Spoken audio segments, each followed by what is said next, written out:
well, if you think I'm fast, you should meet the king. And I said, the king? Who's the king?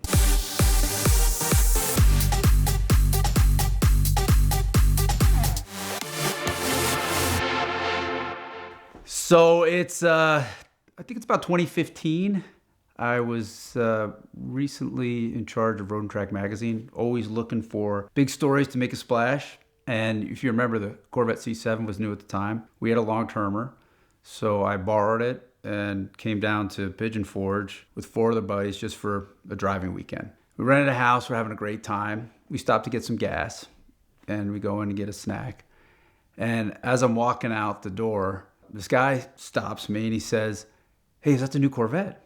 I said, "Oh yeah, it's a new Corvette. You know, we just got it. It's pretty sweet. It's really like it." And he's very talkative. He's got big white teeth, huge smile, very gregarious guy. Usually when you're in a situation like that, the next thing is the person who approaches you wants to talk about their own car, and they're great drivers. And we're actually in, probably one of the best driving destinations in the country, right?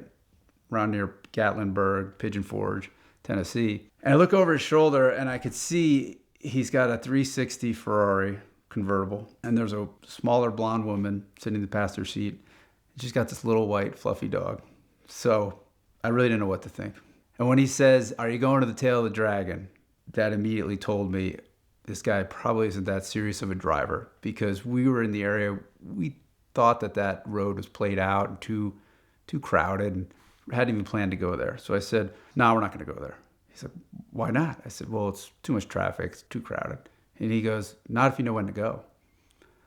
I was like, "Well, when do you go?" He's like, "We go early in the morning." I said, "Well, what about the police, the cops?" He's like, "Well, I grew up with all of them." I was like, "So you want to take us there?" He said, "Sure." So he says, "Meet me there at 6:30 a.m., on the western edge, by the dam there." And I said, "Okay." And I went back to my buddies. I said, "Well, look, I just met this guy. Do we want to interrupt the route we had taken? Should we meet this guy?" And they were sort of like, "Nah, that road, like we said, gets too crowded. There's plenty of other good roads." But I thought there was something there. So I said, "Let's just do it." And so 6:30 a.m. shows right back up. Now he's got this 700 horsepower supercharged Corvette making all kinds of noise. And so my buddies, they got a GT3. One's got a V8 M3. Another one's got a pretty hot rodded Mustang. So we're all, got pretty good cars. And I've raced with these guys for years. So they're all like really good drivers. So he said, "Okay, well, we're going to follow this guy. His name's Matt." I said, "Matt, why don't you take us down the road? You know this road really well." And he goes like crazy fast. But this is what impressed me about it. He wasn't reckless. You could tell. Some of my rules when we're on these back roads is you stay in your lane. And it is not at the limit driving. It's spirited driving. And back then, the speed limit on Taylor Drive was 55. And so you're not really going that much faster. So you weren't really breaking the law. And I could stay with him, but I could tell he knew what he was doing. It was impressive. So we went the whole 10 miles, and I said, "Wow." I said, "How did you learn all this? Did you race? Did you do go-karts?" He's like, "No, I just grew up here." I said, "Wow, that was really fast." And he goes, "Well, if you think I'm fast, you should meet the king." And I said, "The king? Who's the king?" And so he's like, "I'm not going to say his name. He's real cagey. He doesn't want his name out. But there's the fastest guy that all the locals know." I said, "Well, I got to meet this guy." He's like, "I don't know." We weren't going to meet him then, so I go back home, go back to Ann Arbor. So I keep calling him. I said, "How do I get to know the king?" And he's like, "I can't get to him." He's like, "But this other guy I know can get to him." I'm not kidding. This is like, I was like a CIA operative. I said, "Okay, put me in touch with other guys." This other guy's name is Daryl Cannon. And Daryl is the guy who started doing photographs on the tail. So I get to know him. And he is a real interesting guy. He has this very typical Southern drawl, speaks really slowly. He's made such a business out of taking these photos that when it's wintertime, he goes to the Caribbean. And you know what his job was before? He was a forklift operator. No kidding. So he starts taking these photos. So it takes, I want to say, like 6 or 7 months of asking Daryl, "Can you get me in touch with the king? I just want to meet the king. I want to drive with the king. I want to know what he does. I want to know what his car. Because I'm thinking there's a great story here. Something about this guy that he knows. And the king doesn't want any publicity. He doesn't want anything. So as we're negotiating terms, I'm like, look, never show his face. I'll change his name. Won't even reveal his car. Just tell me what he is. And so finally, after months and months, we agree on terms. In June, we're going to meet at the tail of the dragon. And I said, I just want to follow him, see how quickly he gaps me. And they said, okay, everything's good. We're going to meet, and now I need a car. So naturally, you do what you would do is I called Ferrari. I said, you guys don't happen to have a LaFerrari around, do you? To my great surprise, I told them what I was going to do. I said, look, I want to go to the tail of the dragon. I want to run with some of the fast guys down there. I said, no, we don't have a LaFerrari, but we have a 458 Speciale. So yeah, that'll do. So I go down to Marysville. I'm at this small hotel. And even then, like, this was 2015, 2016. It was still not as built up as it is today. And you know how interesting that area is, that Marysville. That's right near Alcoa, which was named because the dams provided cheap power for the aluminum smelting. So that's kind of the fun history of the area. And this is one of the amazing things about being an automotive journalist is I'm at the hotel, the phone rings, and a reliable truck shows up and outdumps the 458 Speciale. And the truck driver says, I'll see you in 2 days. I said, okay, great.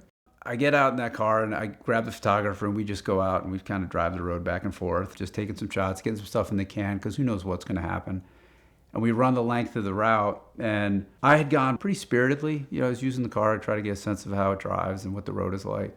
And at the eastern end, right where the North Carolina border is that it's like that motel gas station. I can't remember what it's called. It's Dragon Hotels, but there's like a motel, and you could see like there's a lot of motorcyclists there. There was like some campfires going. It was just kind of a weird scene, and a lot of locals. And so the 458 Speciale is just, I mean, that car sounds incredible. And as I come down the hill, it is just backfiring and screaming and the whole thing. And I pull into the parking lot, and it's a very red, very attention-grabbing car.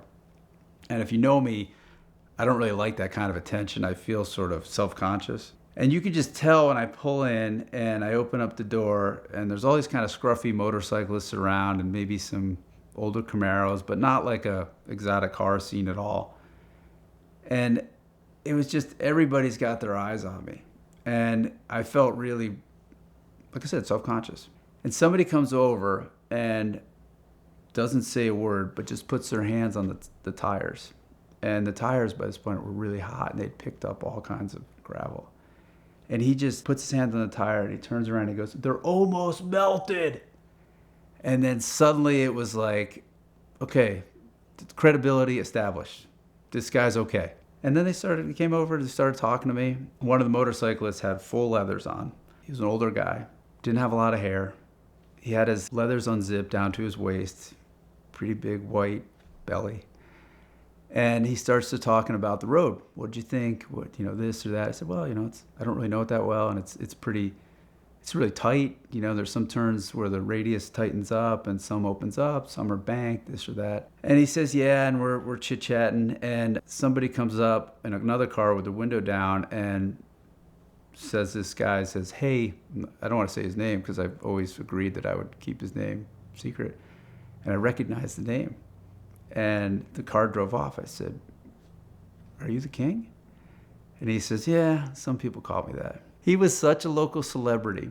Once they had recognized that he was there, this other motorcyclist gets up and goes out on the road and starts doing stoppies and wheelies and starts putting a whole show. The king says, yeah, this is what happens. And they end up shoveling these guys off the road left and right. So we got to talking, and I got to know him, and he got to be comfortable with me. It's really interesting. His job, he never really told me what his job was, but it had something to do with software because he could work from home. He had some sort of small ranch nearby, and that was his fun, was driving the road. He was on his motorcycle because he said he had the dollar per run calculated in his car and his bike. And he said the bike is like ridiculously cheaper. And, this was like his church. This is how he said he kept sane. This is how he really unwound, and he knew every inch of the road. So I said, well, great. I'm here to do a story with you. And he goes, yeah, about that. And now I'm like, oh, here we go. I brought all this down and he's going to back out. And I said, look, before he said anything more, I said, look, I just want to follow you.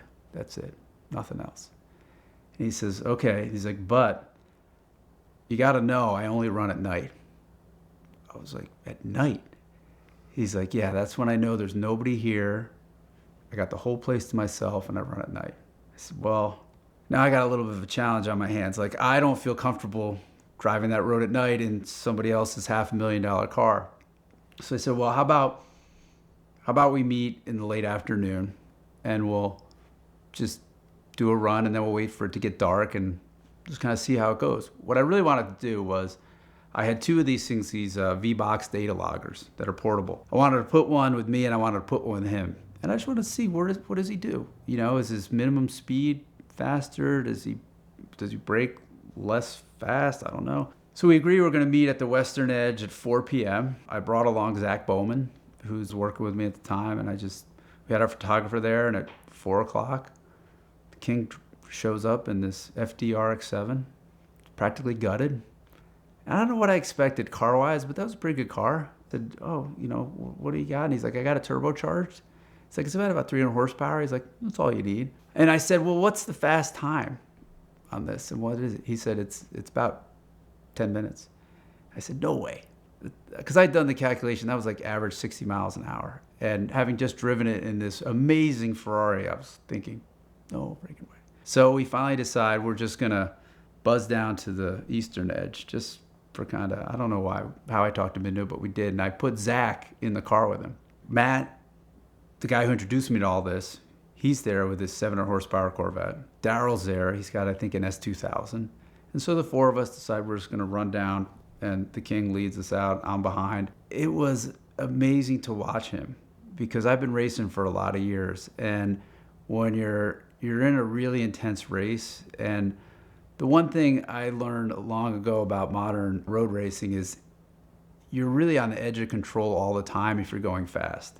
Like, I'd grown up with Jackie Stewart saying, well, imagine there's a bowl on your hood and there's an egg in the bowl and you can't spill it out. And I think that was legit in the 70s. But the real unlock for me was when I watched these other drivers and the cars are just like on the edge of control all the time and they're sort of just hanging on to it. And that's where, you know, Mario Andretti's quote, if everything's just going fine, you're not going fast enough. And so I sort of expected that of the King. But he drove this thing like, I mean, literally it's on rails. And I was trying to keep up with him, but I was losing ground. The only way I could keep up with him would be a straight, and I could use the Ferrari's horsepower advantage, or there'd be somebody that would slow us down before they pulled off, and then I could sort of catch back up. But there was no way I was keeping up with this guy. Nor did I really want to. Like I said, I think on-road driving, you keep a big safety margin. But it was clear to me he had a huge safety margin as well, but he was just not doing it. So we get to the other end. The photographer with me is white. I mean, he had never done it. He's like, you guys are crazy. And I was like, I didn't think it was anything big deal. So I go ask Zach, I said, what was it like? And he's like, he drove like he was sitting in a lazy boy. One hand on the wheel, just talking the whole time, just doing this. So the guy was legit. Matt's behind me. He's like, man, you sandblasted me, you know, because he was like, he's very competitive. He wants to be right on the bumper. It was really amazing to watch these guys. I don't know what do I call it, skill, or they knew the road, but I really embraced how they loved driving like I did. Like, this was their thing. It wasn't, there was some adrenaline too, but it was just the act of piloting this machine on this road in the best optimal way. And I thought that was pretty cool. So we sort of thought, okay, are we going to start from the west end or the east end? And the King wants to start from the west end, so we go back. And then we're waiting for night to fall. It's getting darker, and maybe it's about 6 or 7 o'clock, and you could see the traffic starting to funnel out. So it's starting to thin out. And I'm thinking, okay, we're getting ready. I put the gears in the car. The King comes over. He's like, now tell me again why I want to do this. And I'm like, well, what do you mean? He's like, why do I want to let people know what's going on here? And I said, well, okay, it's fair, but I was like, this is just such a great story. And it's kind of about you, but it's kind of about honoring you, and it's kind of about the road and driving. And all that stuff. And I can't remember exactly all the stuff I tried to pepper on. Finally kind of agrees, like, well, he doesn't really want any publicity. So he's like, yeah, I don't really care. I talk him into it, and we're still waiting for night to fall. We're doing some other photography stuff, and somebody pulls up fast, skids their brakes, and says, does anybody have a cell phone? Of course, we all have cell phones, but there's no signal. We said, no, we don't have any cell phone. He says, well, a motorcyclist went off the road and needs help. And so we're sitting there, and I just remembered that morning in the Marysville paper, this is when there's still a paper, I'd gotten it that morning, and already by June there had been 3 deaths on the road. Like, people were driving over their heads or riding their motorcycles. So we said, well, we don't have, somebody goes back into town to try and alert the authorities, and we decided, okay, we're gonna go down the road, and it was like maybe 5 miles, maybe right in the middle of, the 10-mile stretch of the Tail of the Dragon. And there were some people that had stopped there, and the rider was lying on the side of the road. I went up, and he was talking, and he was moving, and I was like, okay, he's okay. I can't remember what was hurt. I think it was his leg. I think he's broken his leg. And I looked down the ravine, and the one thing about the Tail of the Dragon, there are no guardrails. Like, one side is the mountain, and then the other side's a drop off. And this guy had gone off on his motorcycle, and you could see where his bike like pinballed between the trees, because you see the scars on the trees, and it was way down there. And lucky for him, he was able to crawl his way back out. Otherwise, they never would have found him. At this point, the road is essentially closed. We're not going to be able to do what I set out to do, but I said, look, just let me see your data. So just do like whatever half the data in your car. I'm going to put the data in there. And we go down a little bit. I get out of his car, and he takes off. It was one of these moments I'll just never forget, because I could hear, Rotary has a great sound, and I could hear it popping and snarling as he goes through the mountains. And I got my data. I got a great story. I mean, I kind of knew, I guess at the end, like, he's pretty something special, and I was never going to be able to run with him. So I'm standing there on the side of the road, and it's pitch black. I mean, I remember they had this really distinctive bird called a whippoorwill. And I could hear this bird, this whippoorwill. And then I could hear, I'm sort of listening. The engine was echoing off the canyon, and I could hear his downshifts. I could almost hear when the tires would start to load up in the middle of the corner. And I was thinking, at some point I'm going to hear a bobble, a mistake, a something. And there was just nothing. I was so in awe of how there was this group of people that this was their temple. Right?